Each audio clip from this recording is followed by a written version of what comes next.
You often hear people speak of angels as if they are some cute little lovable force. They speak laughingly of cherubs, and angels seem to be something that should come with bows and arrows and boxes of chocolates. You hear people speak of energies, especially in some of the current movements, as if they are simply a projection of feelings. You hear them speak of energies as if they are a nebulous thing. And yet it is energies that are the very force that some would call angels.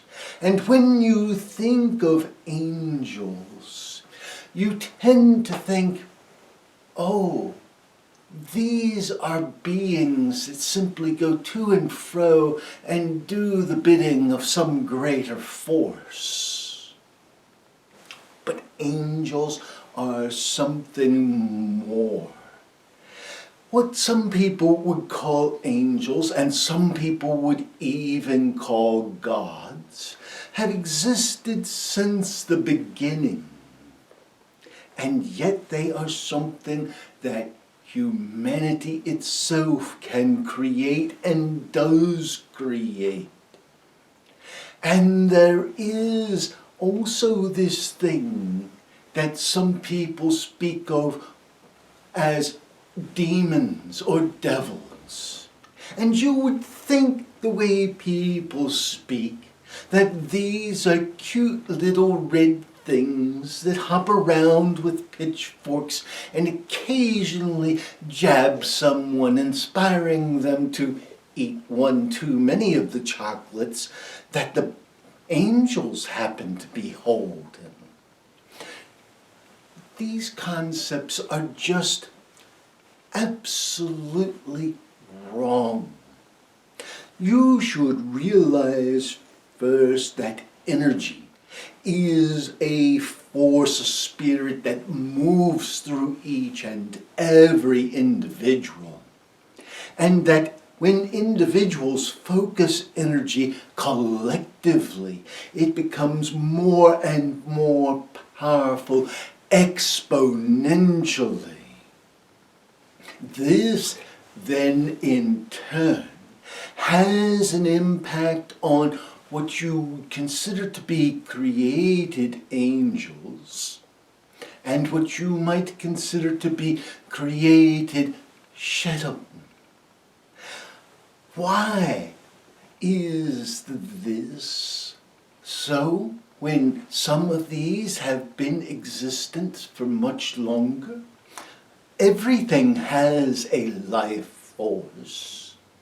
Do you think that the idea of astrology just happened because? Yet the planets, the stars, they are sentient beings, just as the earth is a sentient being.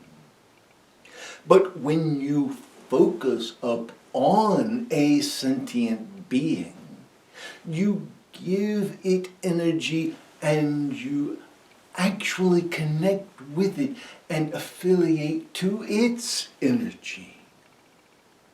This happens also with offices that people hold. For example, the President of the United States can tap the energy of the office he carries. Likewise, people project energy to that office and empower it. And this happens with other leaders in other lands. This also happens with the idea of a country. It happens with the concept of a country or of a nationality or of a people. so that energies are projected and it actually creates a force that some would call a god or a demigod or an angel. And on the negative side of this, you would have the Shetam, or that negative force that is created. And that which you call good may always outweigh that which you call evil, ultimately. But the two are opposing forces that by necessity must be in balance for things to be good in the kingdom of Malkuth. Now, what you must understand is that everything has a force. And primitive peoples understood this. They understood lands to have force, bodies of water to have force, mountains to have force, and they projected more force into that, and then they tapped and took from that force.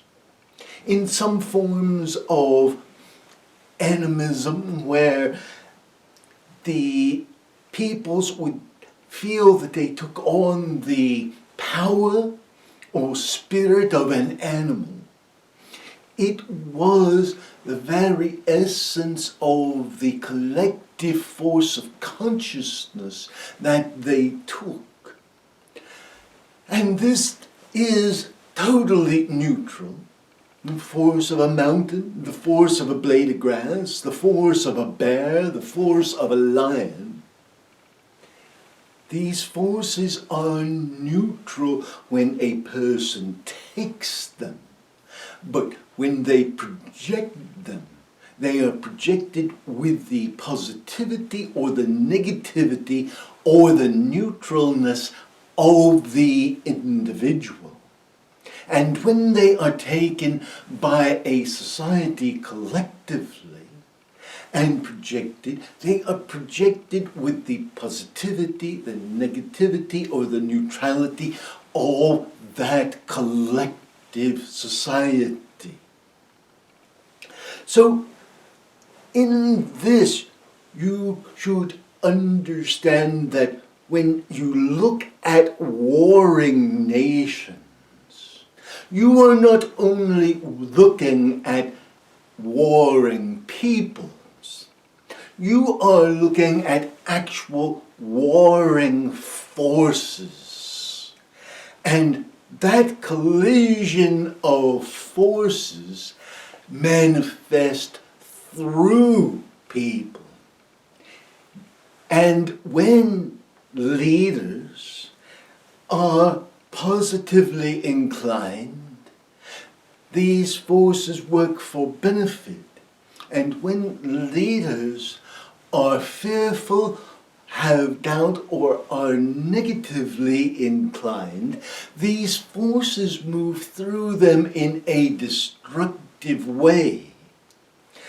And when these forces are set in motion, because they are forces that are collective, forces of greater power than the individual, they no longer are controlled by the individual. An individual might direct them, but they are in essence a mindless genie if they are a Shadam. And that mindlessness means that they are to creatively fulfill a task without any care for the side effects or the ramifications. They simply fulfill a task to which they are projected. No matter how destructive, they will move towards that fulfillment.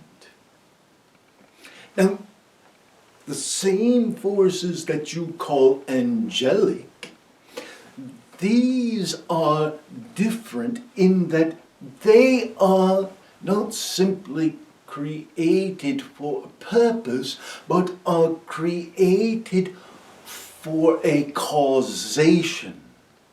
For example, that which you call angelic is created to cause a beneficial effect, not to achieve a specific purpose. So that beneficial effect then is the overall purpose, and it is contained within the bounds of the religion and belief within which it is created. Now understand, what we are telling you then is that you are looking at several different forces that interact. The force of the human being interacts with the force of that which is the primitive angelic or demigod, which is the sentient beings that exist beyond humanity. And then there is that which you call angelic, that is actually the created force to carry out that which is a beneficial causation. And then there is that which would be called a demon or a devil or a shaitan or a genie, which is created for a task, but which is not created with an intellect. For that which you call angelic is actually an intellectual creation, and that which you call a demon is a force creation and will do exactly what it is projected to do. But this is important to understand. Once the individual or collective individuals that have used that are gone, that force remains.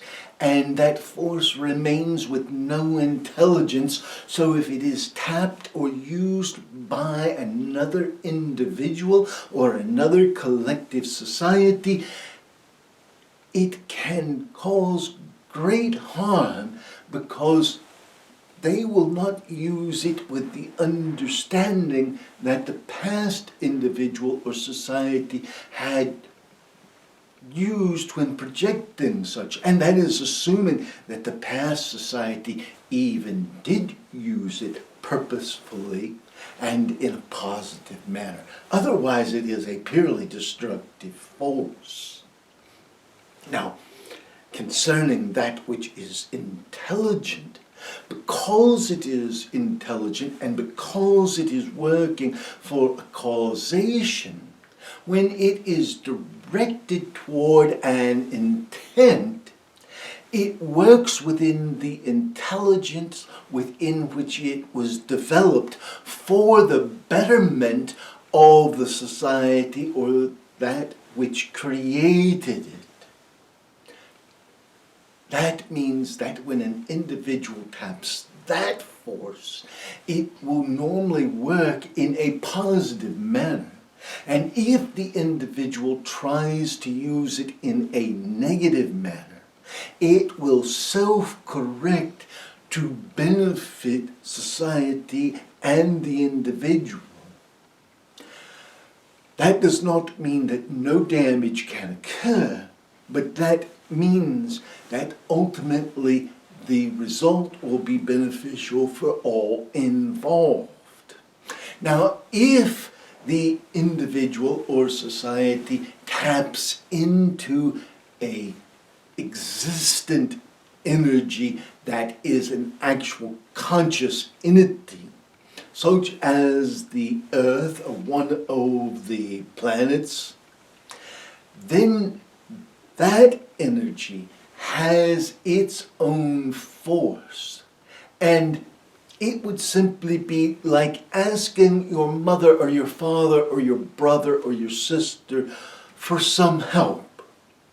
And that could end up being positive or negative depending on what your intent is. But just in the same way as people have ultimate goals, human beings have a purpose that they want to achieve, so do all other entities have something that is a preferential achievement for them. Some entities will seek to achieve a peace or a balance. Some will seek to provide sustenance. Some will seek to provide environmental cleansing. These are very different types of forces, but they are living entities.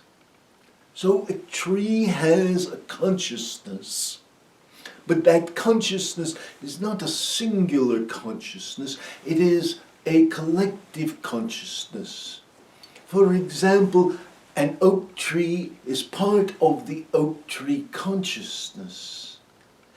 A swamp oak is part of the swamp oak consciousness, which is part of the oak consciousness, which is a part of the tree consciousness, which is a part of the plant consciousness, which is a part of the earth consciousness. The same is true with each animal. For example, the cell in the heart has its own consciousness. The heart has its own consciousness. The animal has its own functioning consciousness. And that may be a part then of the lion consciousness or the dog consciousness. And that in turn is a part of the animal kingdom consciousness, which is a part again of all of the created consciousness. Now, there is a practical reason we are sharing this information. Right now, people are looking at terrible events that are happening globally that seem to be moving through just a few individuals. Putin, the oligarchs and generals who surround him. Yet, this is not the actual case. It is more true that they have moved into a collective consciousness that was created when the old regime was created in the Soviet Union. And that consciousness was created by tapping into an even earlier consciousness of a dictatorial rule that had taken place centuries before. But one gives life to another and gives life to another. So it is not simply a man's idea or thought, but it is actually a collective consciousness that has moved through them and which they then have stirred. But they are empowered by it just as they have called it up and empowered it. So too you have seen this even in the United States of America, time and time again. When negative aspects have been called up, such as was done on January the 6th, such as has been done at other times in the past.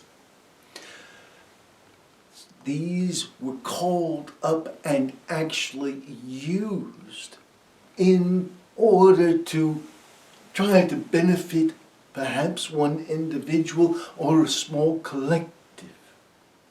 Now, what is happening at the moment is that you are in the change of an age, a teetering, as you move from one age to another astrological age. And in that movement, there are new awarenesses being awakened.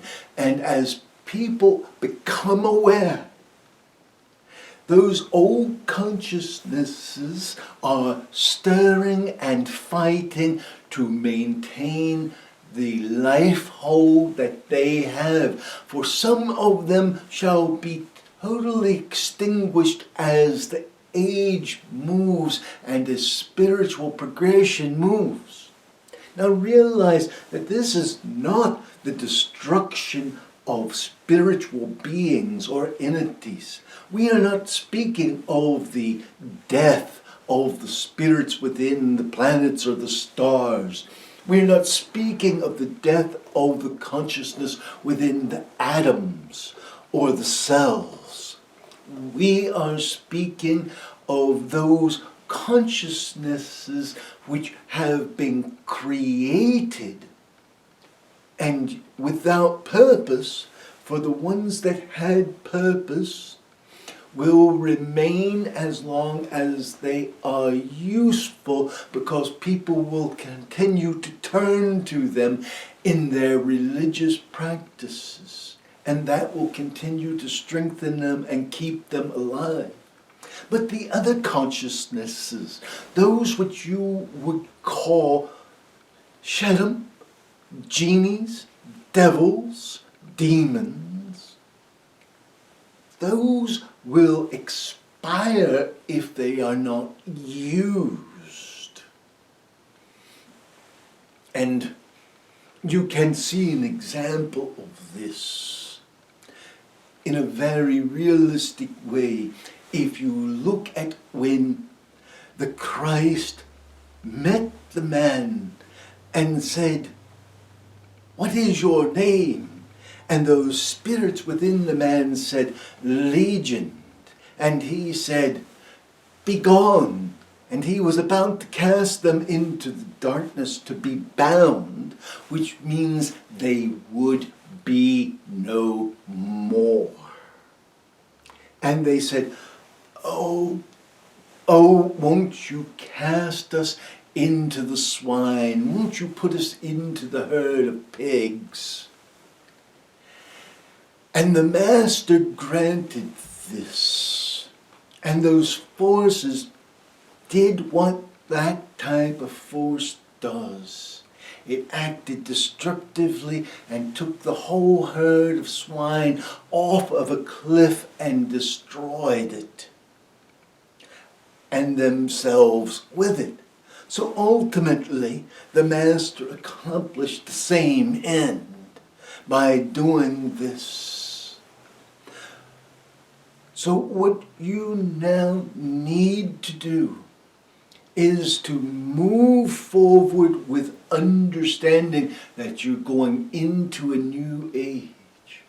You need to stop feeding these negative forces with your negative thoughts, your fears, and your doubts. For when you worry and doubt and fear, and when you project into these negative forces, you're feeding these Shedim, these devils, these demons, more energy. And the more energy they have, the more those that use them can turn them against you for a longer period of time and with greater force. So, when you hear some people say, oh, we should just pray this prayer or that prayer. Or, oh, we should just consecrate this nation to this or that. The truth is, they have a point. This is a productive use of positive energy. And when you put that energy towards the positive, you are actually starving the negative. So if you are saying, oh, consecrate Russia or the Ukraine to marry, or if you're saying, oh, go pray the rosary, or if you're saying, say the Lord's Prayer, or if you are saying, let God be great, let God be praised, Allah Akbar, you are feeding the positive. If you are saying Hare Krishna, Hare Rama, you are feeding the positive. If you are sitting in meditative bliss, saying Om Mani Padme Hum, Om Mani Padme Hum, you are feeding the positive. But if you are sitting in fear, or if you are sitting in anger saying, we should go after them, we should annihilate them, we should kill them before they kill us, you are feeding the negative. You are becoming a part of the problem, and the very energies you are putting out is the energies that are returning. So, we will tell you one more thing. When you pray, you are not changing God. You are changing yourself. When you meditate, the divine is flowing through you if you get out of the way and let it. So, when people say to you, prayer is important, yes it is. When we have said to you, action is important, yes it is. For if you pray and do no good works, you have nothing but a few words. But we tell you this, if you are truly focusing your thoughts, your energies when you pray, they are real manifestive power, and any action you take will allow the divine to flow through you. Even if it is only to say a word. We leave you with blessings and with peace. Peace be with each of you.